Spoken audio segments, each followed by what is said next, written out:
लेकिन अगर इसके साथ सामाजिक आर्थिक जानकारी भी प्रकाशित हो तो हमें ये पता चल सकता है कि किस जाति की आज हैसियत क्या है। मेरी जाति का मतलब मुझ में नहीं है, मुझ में और किसी और में जो रिश्ता है उसमें जाति बसती है। दो जातियों में जो रिश्ते होते हैं वो गैर बराबरी के रिश्ते होते हैं और इस गैर बराबरी को स्वाभाविक, सहज और जायज़ माना जाता है। अगर आपको जाति को मिटाना है तो उन रिश्तों को मिटाना होगा। तो इसीलिए जो जाति को हटाने की बात करता है उसे थोड़ा ठंडे दिमाग से सोचने की कोशिश करनी चाहिए कि जाति को हटाने का मतलब क्या होगा, जाति का सर्वनाश का मतलब क्या होगा। आज जाति जिसे हम कहते हैं वो उसके और दूसरे व्यक्ति के रिश्ते में है और उस रिश्ते को बदलना ज़रूरी है। तो जाति को हटाने का मतलब गैर बराबरी के रिश्तों को दूर करना है। तो जब कोई कहता है कि जाति को गिनने में राजनीति है तो इसका मतलब ये नहीं है कि जाति को नहीं गिनने में कोई राजनीति नहीं है, उसकी भी राजनीति है। तो उसकी भी आप पड़ताल कीजिए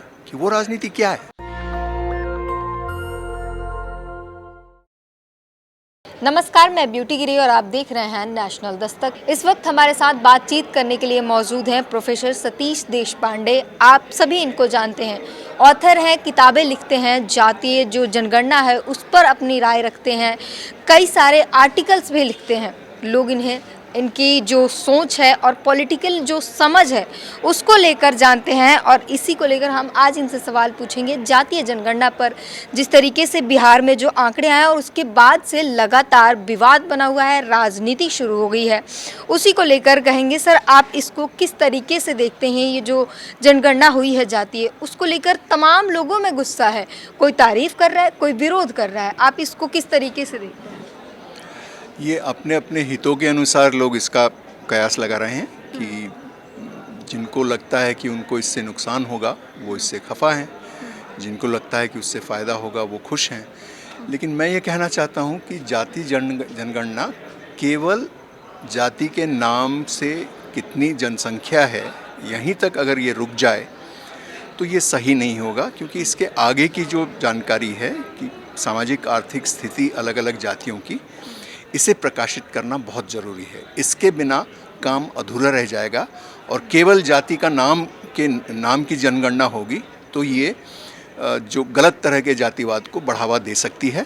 लेकिन अगर इसके साथ सामाजिक आर्थिक जानकारी भी प्रकाशित हो तो हमें ये पता चल सकता है कि किस जाति की आज हैसियत क्या है।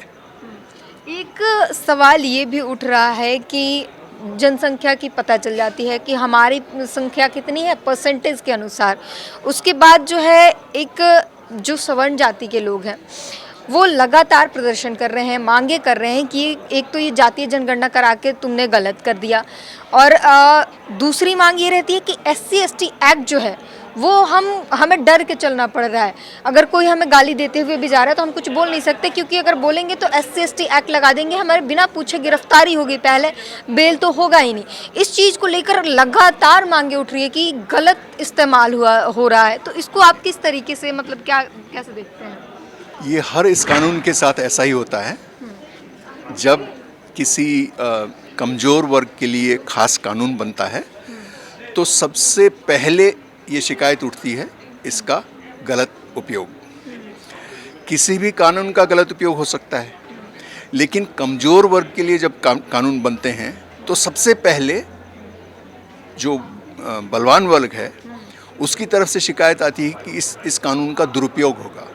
जैसे महिलाओं के लिए कोई कानून बनता है तो तुरंत ये आवाज़ उठती है कि दुरुपयोग। तो ये स्वाभाविक है, क्योंकि जब किसी दबंग तबके को अपने वर्चस्व में कुछ दिखेगा कि कुछ अब उसमें कमी आ सकती है तो वो कोशिश करेंगे कि इस कमी को वो दूर करें और अपना पुराना वर्चस्व बनाए रखें। तो मुझे इससे कोई आश्चर्य नहीं होता, ये तो स्वाभाविक है, अपेक्षित है कि जब भी कोई कमज़ोर वर्ग के लिए कानून बने, उनके पक्ष में कानून बने, जो बलवान वर्ग है वो उसके खिलाफ प्रदर्शन करेंगे ही। मांगे ये भी उठती है कि तमाम आयोग हैं तो एक सवर्ण आयोग भी होना चाहिए जो हमारी तकलीफ़ें सुने। हम कहाँ जाएं, किसके पास जाएं? ये समस्या भी पुरानी है कि जो संपन्न वर्ग है वो कहता है कि हम भी दुखी हैं और हम भी एक तरह से शोषित हैं। लेकिन ये कहने की बातें हैं। जाति अपने आप में उसकी उसकी मूल धारणा ये है परस्परता। तो मेरी जाति का मतलब मुझ में नहीं है, मुझ में और किसी और में जो रिश्ता है उसमें जाति बसती है। तो इस परस्परता के कारण जाति की जो समस्या है वो ये है कि दो जातियों में जो रिश्ते होते हैं वो गैर बराबरी के रिश्ते होते हैं, और इस गैर बराबरी को स्वाभाविक, सहज और जायज़ माना जाता है समाज द्वारा। तो इसके कारण इस रिश्ते के खिलाफ जब आवाज़ उठती है तो उस उठती आवाज़ को दबाने के लिए जो प्रयास होते हैं उनका स्वरूप इसी तरह का होता है। कहते हैं कि अगर भेदभाव जाति के नाम पे हो रहा है तो क्यों ना जाति को ही खत्म कर दिया जाए, जाति को ही हटा दो, सारे भेदभाव खत्म हो जाएंगे। हाँ, जाति कोई चरित्र गुण नहीं है। जैसे किसी इंसान का कद होता है, उसका वजन होता है, ये उसके गुण है ना। तो मेरा कद इतना है, उसे नापा जा सकता है, मेरा वजन इतना है, इसे नापा जा सकता है। जाति एक रिश्ता है। तो अगर आपको जाति को मिटाना है तो उन रिश्तों को मिटाना होगा। तो ये किसी एक व्यक्ति में बसती नहीं है जाति नाम की चीज़। तो इन रिश्तों को हटाना आसान नहीं है। तो इसीलिए जो जाति को हटाने की बात करता है उसे थोड़ा ठंडे दिमाग से सोचने की कोशिश करनी चाहिए कि जाति को हटाने का मतलब क्या होगा, जाति का सर्वनाश का मतलब क्या होगा। आज कहते हैं कि आप कह रहे हो कि जाति के नाम पर हमारा शोषण हो रहा है, तो जाति हटा दो, आप जनगणना करा के फिर जाति लाकर जाति संख्या दिखा रहे हो कि हमारी जाति वाले बड़ी संख्या में है, तो आपको जाति चाहिए भी और फिर जाति नहीं भी चाहिए? नहीं, ऐसा नहीं है। मैं फिर से कह रहा हूँ, जाति एक रिश्ते का नाम है और ये हम अक्सर भूल जाते हैं।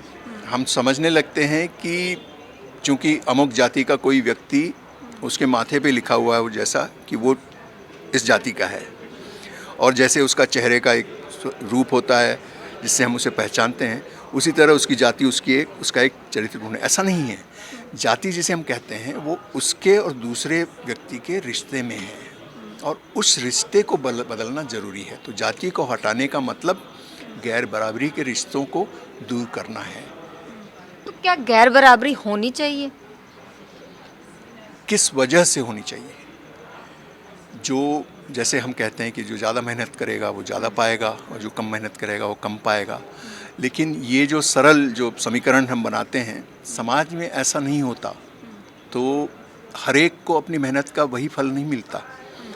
तो जब तक हम ऐसा समाज नहीं बना पाते हैं जहाँ हर एक को जो जितनी मेहनत करेगा वो उतना पाएगा, जब ये ऐसा होगा तो उस समय जो गैर बराबरी होगी मेहनत के कारण, मेहनत की जो फ़र्क है उसमें, उसके कारण वो गैर बराबरी हम उसे कह सकते हैं कि वाजिब है।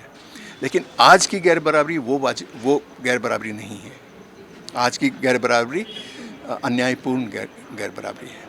अब हम थोड़ा सा राजनीतिक टर्न लेते हैं, क्योंकि एक नारा चलता है जिसकी जितनी हिस्सेदारी संख्या भारी उसकी उतनी हिस्सेदारी, उसकी उतनी भागीदारी। इसको लेकर जो है जातीय जनगणना करवाया जाता है, लेकिन ये जातीय जनगणना सिर्फ वोट तक सीमित रह जाता है। ज़्यादा उन लोगों के लिए सत्ता में आने के बाद भी उन लोगों के लिए जो अभी तक पिछड़े हुए हैं उनके लिए काम नहीं हो पाता और सिर्फ वोट बैंक की राजनीति तक ही ये जनगणना रह जाता है। हाँ, वोट बैंक की राजनीति तो राजनीतिक दलों की मंशा है, लेकिन वोट बैंक की राजनीति जिस रूप में हम वोट बैंक को समझते हैं उस रूप में कभी सफल नहीं होती, क्योंकि उसके साथ मेहनत करनी पड़ती है। कोई भी अस्मिता अपने आप ही कोई असर नहीं पैदा करती।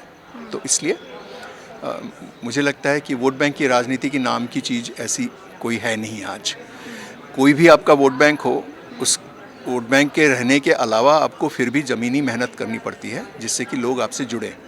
केवल वो आप उसी जाति के हो इस वजह से लोग आपसे नहीं जुड़ेंगे। न कभी जुड़े हैं न आज भी जुड़ रहे हैं। लेकिन तो जाति के नाम पर जो है वोट का जो राजनीति चलता है वो बहुत पुराना है और चलता है। आपको क्यों ऐसा लगता है कि उसी के कारण वोट दिए जाते हैं? कोई और भी तो कारण होंगे ना साथ में।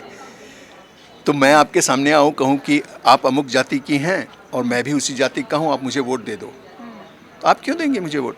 आप पूछेंगे नहीं कि मेरे लिए क्या करोगे, मैं क्यों वोट दूँ? दूसरी पार्टी का बंदा आएगा वो भी कहेगा कि मेरी पार्टी ने भी, मैं भी आप ही की जाति का हूँ, मुझे भी इस पार्टी ने इसीलिए खड़ा किया है कि इस इलाके में हमारी जाति के लोग ज़्यादा हैं, तो दोनों ही आप ही की जाति हैं, किसको वोट देंगे आप, है ना। तो इसका मतलब वोट बैंक की जो धारणा है वो ये राजनीति से राजनीति निकाल लेती है। राजनीति तो आपको करनी पड़ेगी ना, आपको ज़मीनी मेहनत करनी पड़ेगी, लोगों को विश्वास दिलाना पड़ेगा कि मैं आपके लिए काम करूँगा और साथ में मैं आपका जाति का हूँ। तो जाति का होना निर्णायक नहीं है, निर्णायक ये है कि ज़मीनी काम क्या किया जा रहा है। जातीय जनगणना आने के बाद तमाम लोगों के बयान आए हैं, लेकिन प्रधानमंत्री के भी बयान आए। उन्होंने कहा कि ये जातीय जनगणना करवा के अपने राजनीतिक महत्वाकांक्षाओं के लिए एक तो ये आंकड़े दिए गए, दूसरी उन्होंने बयान दिया कि ये पाप करवा दिया है, भाइयों को भाइयों से बंटवारा कर दिया, आपस में ये लोग बांट दिए कुछ संख्या में। हाँ, जाति को गिनना अगर राजनीतिक है तो उसे नहीं गिनना भी राजनीतिक है। तो जाति की गणना नहीं करवाना इसकी भी एक राजनीति है। तो जब कोई कहता है कि जाति को गिनने में राजनीति है, तो इसका मतलब ये नहीं है कि जाति को नहीं गिनने में कोई राजनीति नहीं है, उसकी भी राजनीति है। तो उसकी भी आप पड़ताल कीजिए कि वो राजनीति क्या है, जो जिसे जनगणना के न होने से फ़ायदा हो, वो कैसी राजनीति है। ये सवाल आप पूछिए तो आपको जवाब मिल जाएगा। बहुत बहुत धन्यवाद सर, आपके आंसर्स हमें काफ़ी सेटिस्फाइड लगे। थैंक यू, धन्यवाद। तमाम जो है सवाल हमने पूछे और आपको जवाब मिल गया होगा कि क्यों जातीय जनगणना ज़रूरी है। जातीय जनगणना सिर्फ वोट बैंक से ऊपर हटकर और भी कुछ होता है। जातीय जनगणना सिर्फ वोट बैंक नहीं है, काम भी लोग देखते हैं, सिर्फ जाति देखकर वोट नहीं करते, जैसा कि सर ने बताया। पूरी बातचीत पर अपनी प्रतिक्रिया ज़रूर दीजिए। कैमरामैन आशीष के साथ ब्यूटी गिरी, नेशनल दस्तक। नेशनल दस्तक की आपसे गुजारिश है कि अगर इसको बचाना चाहते हैं तो नेशनल दस्तक को सब्सक्राइब करने के लिए रेड कलर के सब्सक्राइब बटन को दबाएं, फिर बेल आइकन की घंटी दबाएं। नेशनल दस्तक को बचाने के लिए बहुत जरूरी है कि हर खबर को शेयर करें, लाइक करें, कमेंट जरूर करें।